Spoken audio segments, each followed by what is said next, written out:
Comrade Ed Potts and Ed and Nick presented us with two documents, which were a series of suggestions and criticisms of our draft program. We'd agreed at the previous meeting a fortnight before that we would make the draft program at the center of discussion.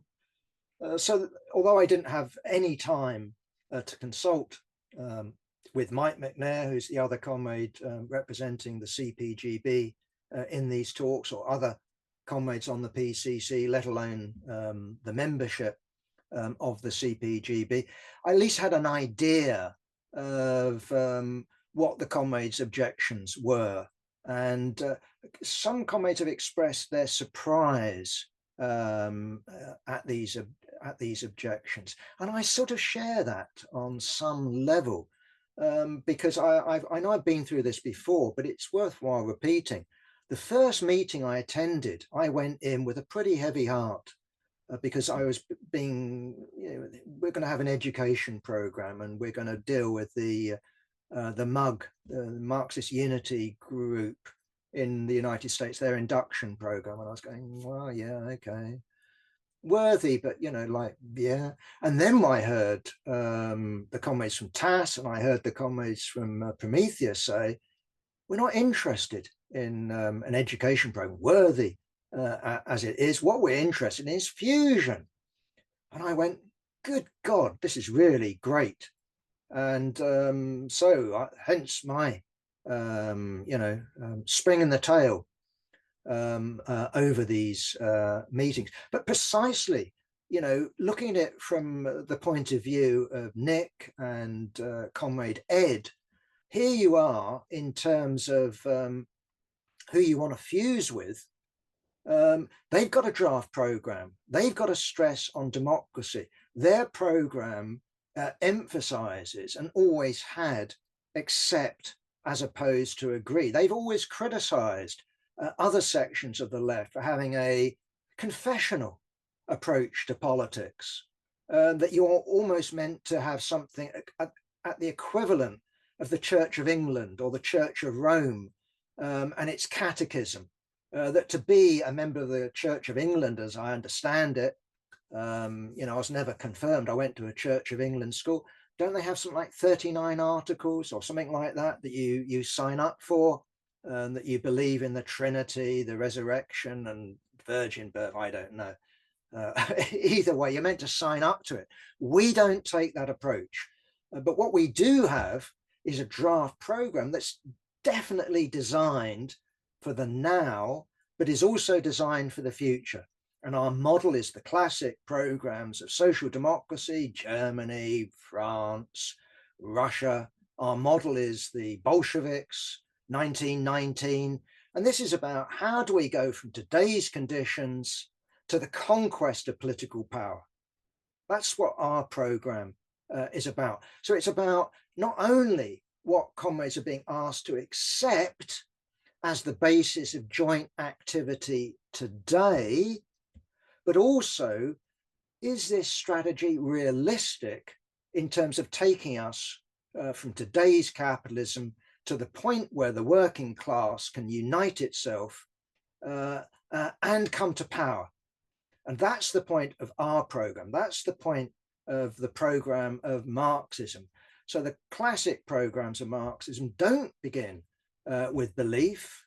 They begin with accept, but they are strategic documents and they're not dictated by what we're going to do is add this group on. I know you can make an argument about the Gotha program, but nonetheless, the point is still there that this isn't dictated by organizational ups or organizational downs. In other words, if we look at Russia, and it's not, I'm just using it as an example and not because I'm obsessed with Russia, but if we look at the RSDLP, the Russian Social Democratic Labour Party, it adopted at its proper founding Congress, the Second Congress, 1903, it adopted the program of the Iskra Group with a couple of amendments with one abstention. And it kept that program.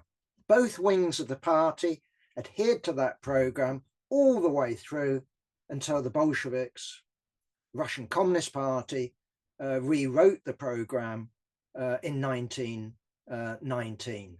And that's the sort of approach we take. On the other hand, the comrades put forward a 17-point program, that's what they called it, really for after the revolution.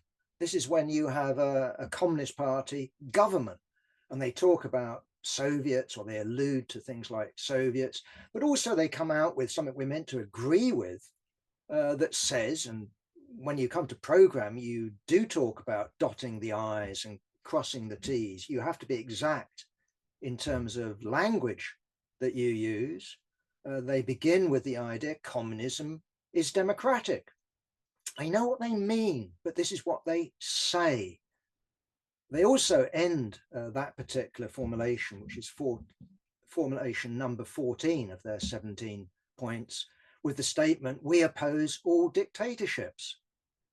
Well, again, I know what they mean, except anybody could quote you Charlie Marx, and the quote I used in my articles the first time, I think he used the term the dictatorship of the proletariat. So I quoted him saying, down with the bourgeoisie, dictatorship of the proletariat. I then quoted Engels from later in his life, explaining that the working class, when it takes power, will introduce full democracy, maximum democracy. But as the state is withering away, democracy will wither away. Now, I can go, will there be votes under communism? Will there be disputes about building a dam or having a forest? I'm sure there will be.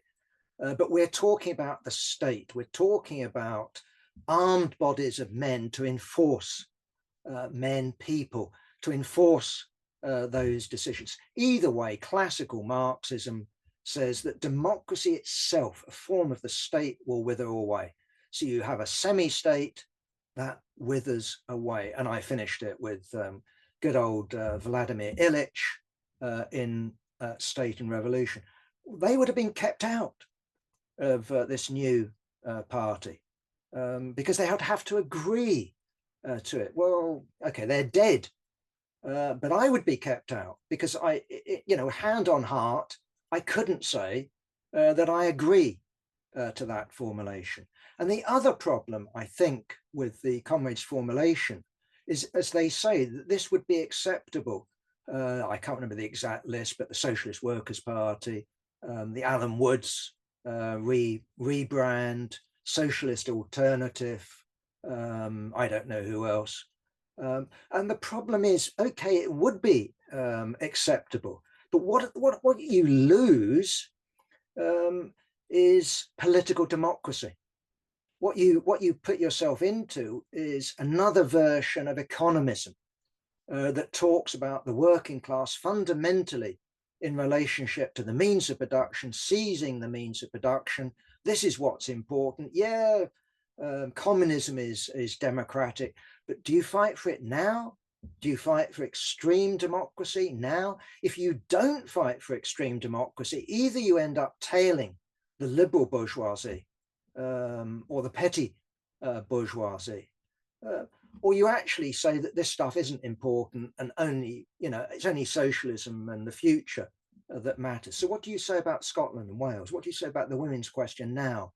What do you say about, I don't know, homosexuality now? What do you say about the House of Lords? What do you say about the monarchy now? How do you actually train the working class to become a future ruling class? And this brings me straight to the question of what we call the middle classes.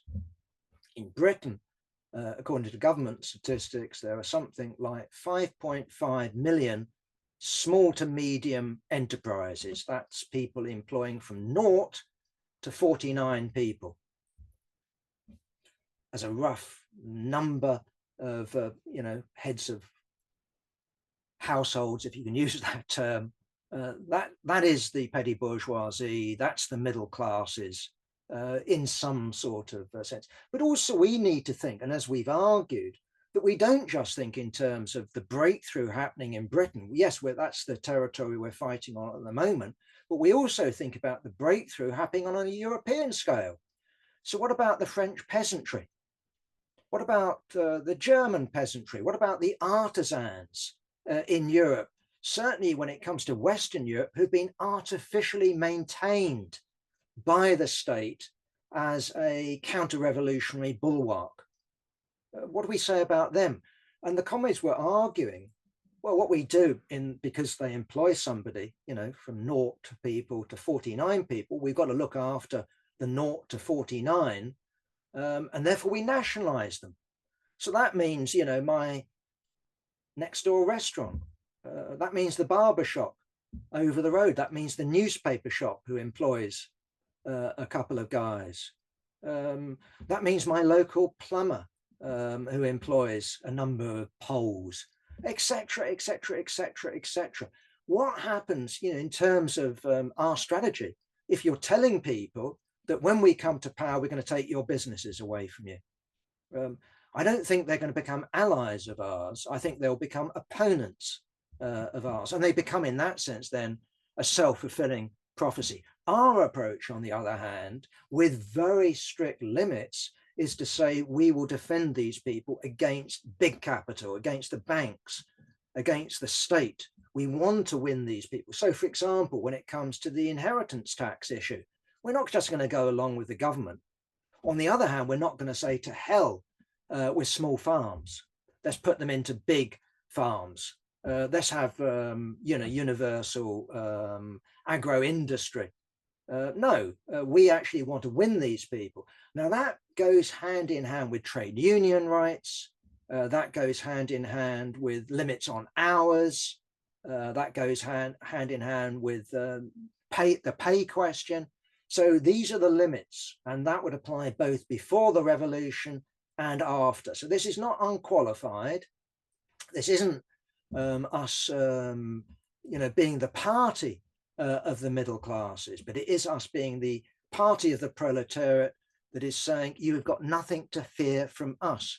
Because to the extent that we socialize things, one, it's going on anyway under capitalism, but we will actually emphasize the voluntary nature of socialization. Cooperatives, we would talk about state loans. We would talk about facilitating these people joining, you know, the working class, but in a positive way, as opposed to being forced into the working class. And so therefore, although I very much hope that the comrades are right when they think that coming to power will be very easy, and the transition where you get rid of wage labor and you move towards a position where people consume on the basis of need, they think it's so short to be almost irrelevant. Actually, one thing I would agree in terms of, you know, with this week's Weekly Workers letters is one with Andrew Northall. Now, I don't go with him that what we want is a minority regime because we have no hope of becoming a majority. I reject that idea. I think the comrade is mistaken. I understand why he's saying it, but we think that we can become a majority.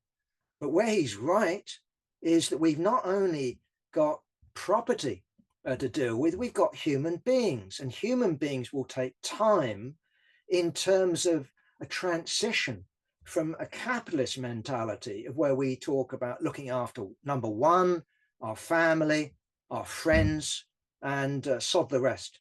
That sort of, we've got to move towards a situation where people consume responsibly, of where people labor to their full because they actually get joy from it. That is not going to be instant. There will be a transition. There'll also be class struggle internationally, but also domestically. So although I hope that the TASS comrades are right, and what we call socialism, dictatorship of the proletariat, transition period, whatever name you want to choose, lower phase of communism, whatever you call it, of course we hope it will be as short as possible. Lenin famously, when he saw a banner on a May Day, I think this is a true story, although it might be an apocryphal one, the comrades were carrying a big banner saying, "Long live socialism." And Lenin is meant to have remarked, "No, short live socialism. We want it to be short. We want communism, not socialism.